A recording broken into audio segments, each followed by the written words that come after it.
Let's do this. Hello planty friends, how's it going? Coming at you with another video.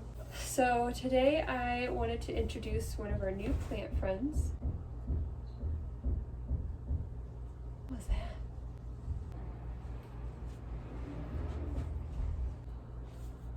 Okay, so what I'm going to show you today is our new plant friend here. It's a Rhaphidophora tetrasperma, and my wonderful boyfriend saw the excitement in my eyes when I saw it at the grocery store floral department.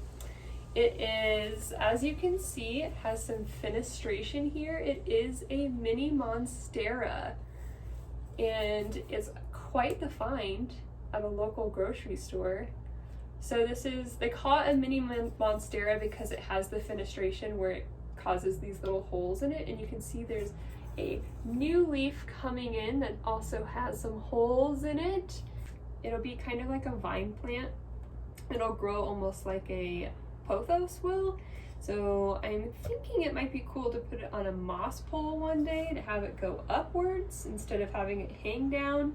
So we'll see what happens, but since it did come from the grocery store, this tiny little pot is so heavy. It is sopping wet. Wop. What ass plant. So what I'm going to do today is transplant this into some different soil so it's not so wet. The soil in it's disgusting. Can I tell you that? Like, it is just not cool. I don't know if you can see that, but there's like hairs in the soil. It just doesn't look cool. There's a new root popping up there. See, the soil is just disgusting and muddy and dark and gross. So I'm going to take it out of here and I'm going to rescue it and put it in some new soil. I also have a palm tree here, which you saw in a previous video is not happy in this terracotta pot. It's very dry, and I've been watering it a lot lately, so it's been doing a little bit better, but the terracotta just retains so much moisture that I'm going to take it out of it, put it in a nursery pot, and then put it back in the terracotta pot. And I'm hoping this will help it kind of retain some moisture. And since I was doing a repotting video, I decided to experiment with some soil and then show you guys what I'm trying to establish with my soil. So I'm going to talk a little bit about some soil mediums and what's kind of the best way to get the right soil for your plants. So I'm going to just hop right into that. So this soil here is a lot of airy pieces. So we've got some bark. We've got bark in here. We've got charcoal. We've got perlite.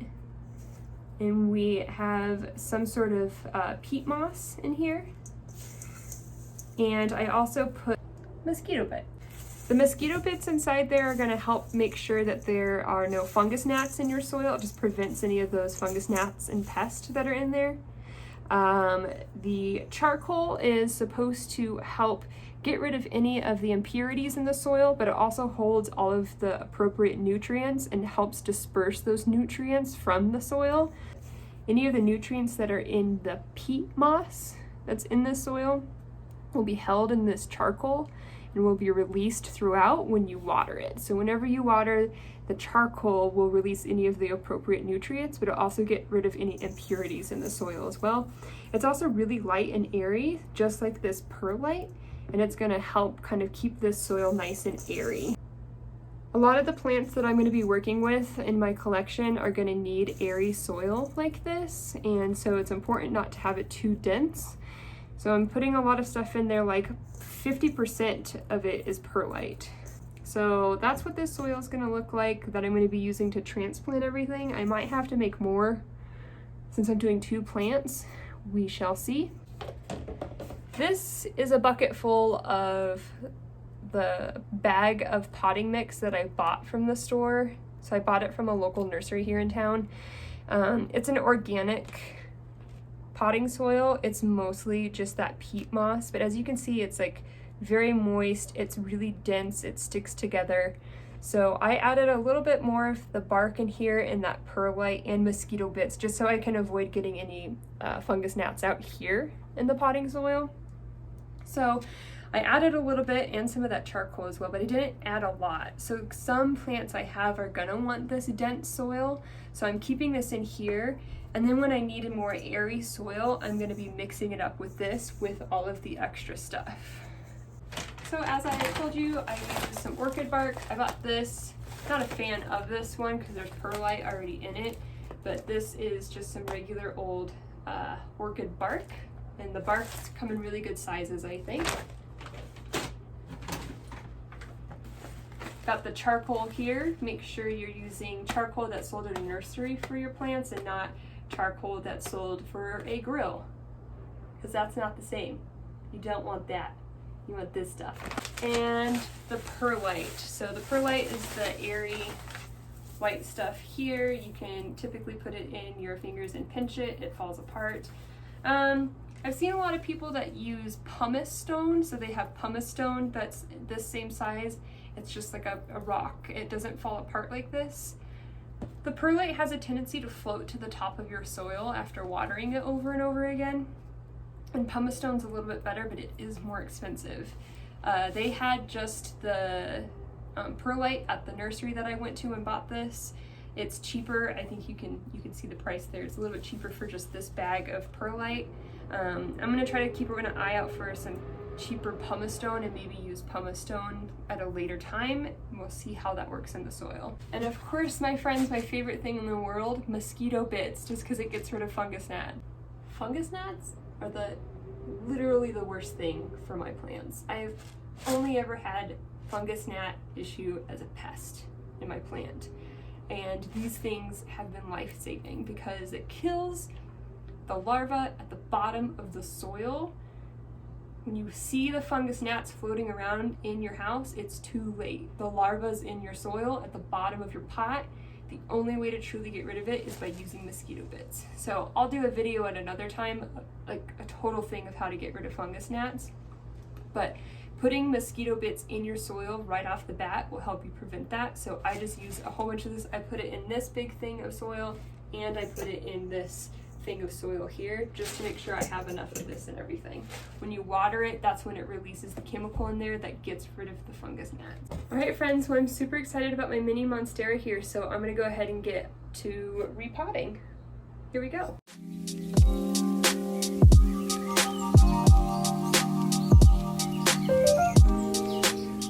Okay, so I finally got it all taken apart and I went ahead and rinsed it off. There was some white mold growing at the base right here, and so I tried to get as much of this soil off of there. The soil was so gross.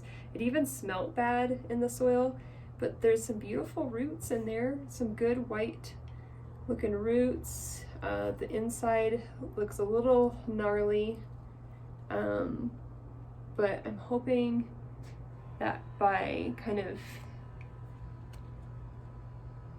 taking the soil apart here and rinsing it off, that it'll do really good in this new potting soil medium that I'm about to put it in.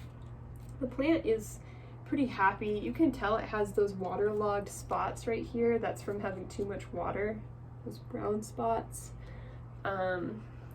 This leaf here, like, I'm probably just gonna cut this leaf off. Get out of here, that's not cat grass. Don't eat it. One thing about my palm trees, my cat thinks it's grass, so he eats it.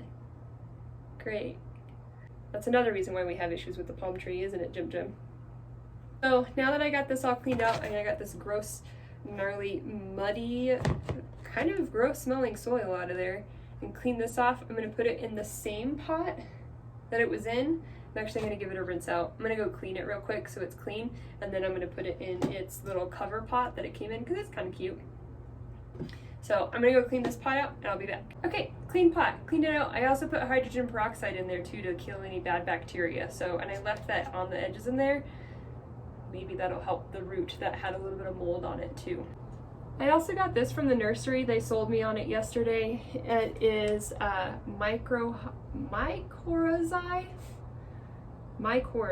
So they said it's really good to promote root growth. So I'm gonna sprinkle in, it says to put 4 to 8 ounces per 2.5 ounces of soil. So I'm just gonna put it probably about like a tablespoon in here and see what happens. What do you think, Jim?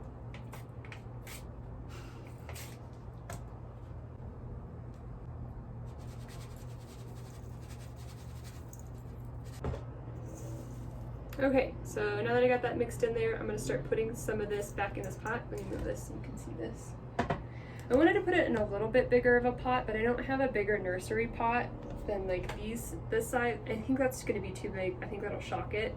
So I'm going to put it just back in this smaller one, try to promote a little bit of a root bound situation. So I'm going to go ahead and put some at the base here.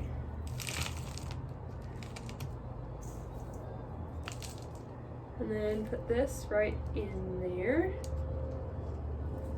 Got some beautiful roots. Just gonna give it a little twist so they can be in there nicely. And yeah, that's pretty much where it was before. Hold it over here. That's thunder. I just want to make sure. Now I have a cat in my view.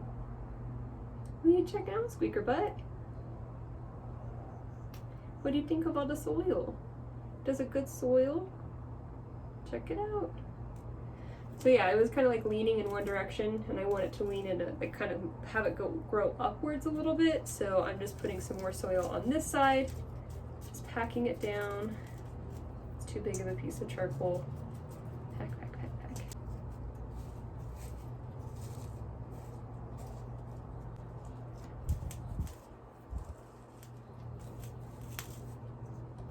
All right, there we have it. I got her all potted up in there. You can see the soil at the top of the pot there. Like I said, I'm probably going to cut this leaf off because it's browning at the tip. They say to even get rid of this one that has browning on it, especially this one, but they look so cool. I'll let it go and see what happens. It feels really good. When I had the other soil in there, this pot felt like it was 5 pounds. So it feels really light, feels really airy. This is an aroid plant, so it typically grows on the side of trees, like on the bark, and it also needs indirect sunlight. These typically grow at the base of a forest somewhere, so it has a lot of shade from the trees above it, so it wants indirect light. So I have a lot of spots of indirect light, I just don't have any space for plants anymore, so we're gonna find a spot to put him that's indirect light, which should be easy in my place. That will allow him to grow and get settled in. I think for now, I'm just gonna keep him in his cover pot, just like so. I think I'm gonna put him up in a window ledge for now. That'll get really good indirect light and kind of forget about him. I mean, I'll water him and take care of him, but try not to be a helicopter mom and watch him every 5 seconds and see if he just continues to grow. Once he starts growing, probably next spring, I'll put him in a bigger pot and maybe introduce the moss pole. There's already these aerial roots right here that are sticking out at the base, and if I put a moss pole in there, those roots will start attaching to the moss pole and they'll start growing up. We'll see. We'll see what happens in a year. We'll find out. So there he is. That's the mini monstera, the Rhaphidophora tetrasperma, mini monstera. I wanted a monstera for a really long time, but I was just waiting for the right moment. We were at the store getting balloons for my nephew's birthday, and I saw it, and I was like, oh, I've been waiting for the right moment. Is this that moment? And my boyfriend bought it, so it's even more special. So there you have it. We'll see how he does. I'll keep you posted. Okay, how to bring you up just a little bit more, because we're bringing in the palm tree. Like I said, the terracotta pot is just soaking up way too much moisture. I watered it a bunch this week, and you can see the terracotta pot is wet, but it's just taking all the moisture away from the soil, and that's not what I want. And I think that's why he's been just so sad and droopy. He just leans to the side. We've got a bunch of dead leaves. Also, my cat thinks that he can eat them, so he's got some weird black spots on it. I don't know. I think he just had a rough go around. See, this guy right here just falls over. So I'm gonna repot him and put him into a smaller pot and then keep him in the terracotta pot. So here we go. Let's repot this guy. Okay, so you can kind of see this is like the original form of the plant from when I took it out of its nursery pot and then transplanted it into the really big terracotta pot. And there was so much dirt and soil around it that was really, really wet, but all of the soil that's surrounding the roots is super dry. You can see it just falling out. And this is why a lot of these are like hanging, like they keep wanting to hang over. So I'm gonna put them in this with some really good drainage holes and pot it up. I think I'm gonna reuse the same soil. So I'm not mad at the soil that was in there. The soil that was in there is really good soil. It's really sandy, so I might throw some of this stuff in here that's a little bit more airy. And hopefully this will encourage some water retention in the roots. The roots still look okay, I think. What are these? Yeah, she's good. She's all right. I mean, these roots look dry. They look really sad. We'll see what happens. We'll put it in this pot. Let's hope for the best. All